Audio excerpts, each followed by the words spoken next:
আসসালামু আলাইকুম এভরিওয়ান, সবাই কেমন আছেন? আশা করি যে যেখানে আছেন অনেক ভালো আছেন। গাইস, ফাইনালি ইন্ডিয়া সহ অন্যান্য দেশে লঞ্চ হলো স্যামসাং গ্যালাক্সি S23 Fe। আর আজকের ভিডিওতে এই ফোনটি নিয়ে আমরা বিস্তারিত আলোচনা করব।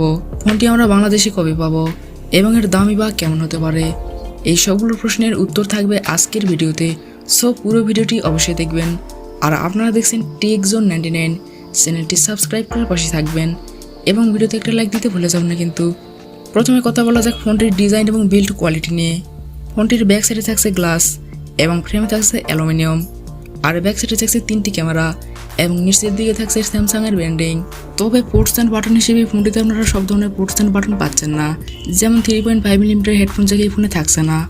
এছাড়া এই ফোনে শুধু 2টি সিম কার্ডই ইউজ করা যাবে, এক্সটার্নাল কোনো মাইক্রো এসডি কার্ড ইউজ করার অপশন থাকছে না। ফোনটির সামনের দিকে আসলে পেয়ে যাচ্ছেন একটি ফুল ভিউ ডিসপ্লে, যার উপর অংশে মাঝ বরাবর পাঞ্চলের মাধ্যমে বসানো থাকছে সেলফি ক্যামেরা। তবে পাঞ্চলের সাইজটা কিন্তু খুব একটা বড় রাখা হয়নি এবং ডিসপ্লের সিন বা বেজেলস যথেষ্ট নেরো রাখা হয়েছে। এই ফোনটি মার্কেটে 4টি কালার ভেরিয়েন্টে পাওয়া যাবে।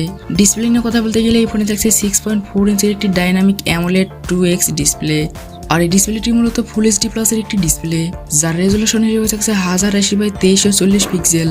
এছাড়াও থাকছে 403 ppi এলসিডি, আরও থাকছে 1450 নিটস ব্রাইটনেস। এই ডিসপ্লের প্রোটেকশন হিসেবে থাকছে কর্নেল গরিলা গ্লাস 5। ফোনটিতে ব্যবহার করা হয়েছে 120 হার্জ রিফ্রেশ রেট। ফোনটির সফটওয়্যার এবং পারফরমেন্স নিয়ে যদি আমরা কথা বলি, তাহলে এই ফোনে থাকছে অ্যান্ড্রয়েড 13, যার ব্যাকএন্ডে থাকছে One UI 5.1। এই ফোনের চিপসেট হিসেবে থাকছে Exynos 2200, যা একটি 5G চিপসেট। আর এই চিপসেটটি মূলত 4 ন্যানোমিটার আর্কিটেকচারে বিল্ড করে একটি অক্টাকোর প্রসেসর। তবে এই ফোনটির আরেকটি ভেরিয়েন্টে থাকছে স্ন্যাপড্রাগন 8 জেনারেশন 1। তবে ইন্ডিয়ান মার্কেটে এই ফোনটি Exynos ভেরিয়েন্টে লঞ্চ হয়েছে, আর ধারণা করা হচ্ছে বাংলাদেশের বাজারেও এই ফোনটি Exynos ভেরিয়েন্টেই লঞ্চ হবে। এবং জিপিইউ হিসেবে থাকছে Xclip 920। এই ফোনের টপ লেভেলের চিপসেট ব্যবহারের ফলে এই ফোনটিতে যে কোনো হাই লেভেলের গেমস আপনারা হাই সেটিংসে ইজিলি খেলতে পারবেন। হাই সেটিংসে গেম প্লে করলে ল্যাগ বা ফ্রেম ড্রপ ফিল করবেন না। এছাড়া মাল্টিটাস্কিং সহ ভিডিও এডিটিংয়ের মতো কাজ ইজিলি করতে পারবেন। ক্যামেরা নিয়ে কথা বলতে গেলে এই ফোনটির ব্যাক সাইডে থাকছে ট্রিপল ক্যামেরা সেটআপ, যার প্রাইমারি লেন্স 50 মেগাপিক্সেল, যা f1.8 অ্যাপারচার। এই ক্যামেরাতে আপনারা ওআইএস পেয়ে যাচ্ছেন। আরও থাকছে 12 মেগাপিক্সেলের আলট্রা ওয়াইড সেন্সর এবং সবশেষে থাকছে 8 মেগাপিক্সেলের একটি টেলিফোটো সেন্সর। এই ফোনটির প্রাইমারি ক্যামেরা দিয়ে আপনারা সর্বোচ্চ 8K 24 FPS শুট করতে পারছেন। তবে এখানে 4K 30 FPS এর অপশনও রয়েছে। ফোনটিতে সেলফি ক্যামেরা হিসেবে থাকছে 10 মেগাপিক্সেলের সেলফি ক্যামেরা, যা f2.4 অ্যাপারচার। এই ফোনটিতে আপনারা ফটো এবং ভিডিও কোয়ালিটি ভালো পাবেন। ফোনটির ব্যাটারি এবং চার্জার নিয়ে যদি আমরা কথা বলি, তাহলে এই ফোনে থাকছে 4500 mAh একটি ব্যাটারি। তো এই ফোনটির বক্সে কোনো ধরনের চার্জার থাকছে না, যা আপনাকে আলাদাভাবে কিনে নিতে হবে। তবে এই ফোনটি সর্বোচ্চ 25 ওয়াট চার্জার সাপোর্ট করবে, আর এই 25 ওয়াট চার্জার দিয়ে ফোনটিকে চার্জ করতে 1 ঘন্টা সময় লাগবে। 4 ন্যানোমিটারের একটি চিপসেট ব্যবহারের ফলে এই ফোনটিতে আপনারা ব্যাটারি ব্যাকআপ ভালো পাবেন। নর্মাল ইউজে এই ফোনটি আপনারা 2 দিন খুব ভালোভাবে পার করতে পারবেন। তবে আপনি যদি হেভি ইউজার হন, সেক্ষেত্রে এই ফোনটি আপনারা 1 দিন খুব ভালোভাবে পার করতে পারছেন।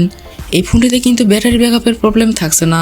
ফোনটির প্রাইস নিয়ে কথা বলতে গেলে, যেহেতু ফোনটি ইন্ডিয়ান মার্কেট সহ বিভিন্ন কান্ট্রিতে লঞ্চ হয়েছে, আর ধারণা করা হচ্ছে এই ফোনটি আপনারা বাংলাদেশের বাজারে 1 মাসের মধ্যে অফিসিয়ালি পেয়ে যাবেন।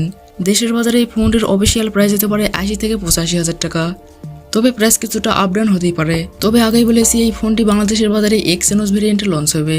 ওভারঅল আপনি যদি স্যামসাং লাভার হন এবং এই প্রাইস পয়েন্টে ভালো ডিসপ্লে, গেমিং এবং ক্যামেরা ফোন নিতে চান, তাহলে এই ফোনটি দেখতে পারেন। আশা করি স্যামসাং গ্যালাক্সি S23 Fe এই ফোনটির ডিটেলস খুব ভালোভাবে জেনে গেছেন।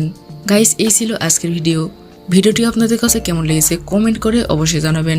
আর ভিডিওটি যদি আসলে ভালো লেগে থাকে, তাহলে টেক জোন 99 চ্যানেলটি সাবস্ক্রাইব করবেন, ভিডিওতে একটা লাইক দিবেন এবং সবসময় পাশে থাকবেন, কারণ আপনাদের সাপোর্ট এবং ভালোবাসা সবসময় প্রয়োজন। সো আজকের মতো এ পর্যন্তই। সবাই ভালো থাকবেন, সুস্থ থাকবেন। আল্লাহ হাফেজ।